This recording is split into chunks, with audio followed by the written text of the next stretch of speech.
Sir जैसे कि अभी बाबूजी के अब परित्राण पाठ रखा था आपने, पूजा रखी थी, पूजा वंदना, तो सभी को न बुद्धा जय भी।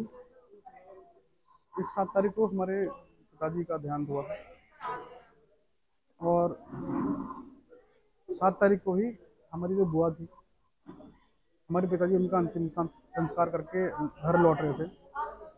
घर से थोड़ी सी दूर आते ही हमारे पिताजी को रास्ते में अटैक आया।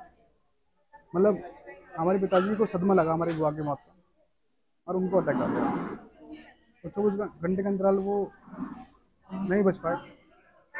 लेकिन हमने ये कभी कहानी सुनी थी कि भी लोग गम में चले आते हैं। कोई दादा दादी गम में, हम्म, पापा पापा के गम में, या भाई बहन के गम में मैंने पहली बार देखा। हम्म, हमें भी नहीं मालूम था कि हमारे पिताजी इतना लगाव रखते हैं हमारी बॉडी।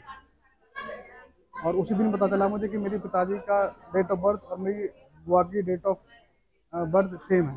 मतलब 15 जुलाई को मेरे पिताजी का जन्मदिन है, 15 जुलाई को मेरी बुआ का जन्मदिन है।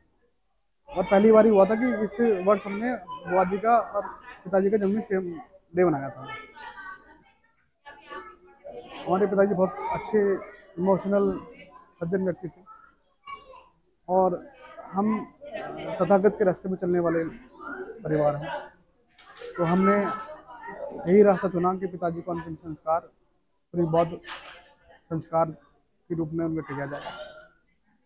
और उसी विषय में आज हमने संडे का दिन चुन के परित्रमाण पाठ रखवाया है, जिसमें बहुत लोग शरीक हुए हैं। मृत्यु भोज का हमने त्याग करा है। हमने कोई मृत्यु भोज नहीं रखा है। हमें कोई खुशी नहीं है हमारे पिताजी के जाने की। हमें बहुत गम है और हम इस उसमें मृत्यु भोज नहीं रख सकते। बस इतना ही मैं कहना कहूँगा। आप भी हमारे पिताजी के लिए प्रार्थना करें। बहुत बहुत धन्यवाद।